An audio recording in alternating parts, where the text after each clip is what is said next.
കട്ടയാക്കി എടുത്തതാണ് കേട്ടോ. ഒരു കവറോളം പാലുണ്ട്.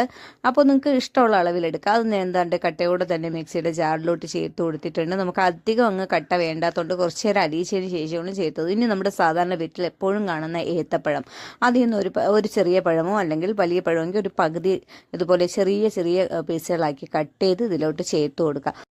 അടുത്തതായി നമുക്ക് മധുരത്തിന് ആവശ്യമുള്ള പഞ്ചസാര ചേർത്ത് കൊടുക്കണം.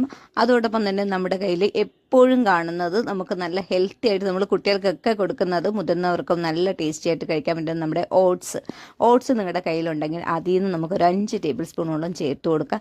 നല്ല ടേസ്റ്റാണ്. ഓട്സ് കൂടുതലും പേർക്കും ഇഷ്ടമായിരിക്കും. അപ്പോൾ ഇത് ചേർക്കുമ്പോൾ നല്ലൊരു ടേസ്റ്റുമാണ് നമ്മുടെ തണുത്ത പാലിൽ ചേർത്തടിക്കുമ്പോൾ. അപ്പോൾ ഞാനൊരു നല്ല വലിയ 5 ടേബിൾ സ്പൂൺ ചേർത്ത് കൊടുത്തിട്ടുണ്ട്. ഇനി ഞാൻ ചേർത്ത് കൊടുക്കുന്നത് ഒരു 1/2 ടേബിൾ സ്പൂൺ കൊക്കോ പൗഡറാണ്. അതുകൂടി ചേർത്തതിന് ശേഷം നമുക്കിത് നല്ല വൃത്തിയൊന്ന് അടിച്ചെടുക്കാം. ബൂസ്റ്റ് കയ്യിലുണ്ടെങ്കിൽ 1 ടേബിൾ സ്പൂൺ ചേർത്താലും മതിയാകും. അടിച്ച് പതച്ചെടുത്തിട്ടുണ്ട്. അപ്പോൾ എല്ലാം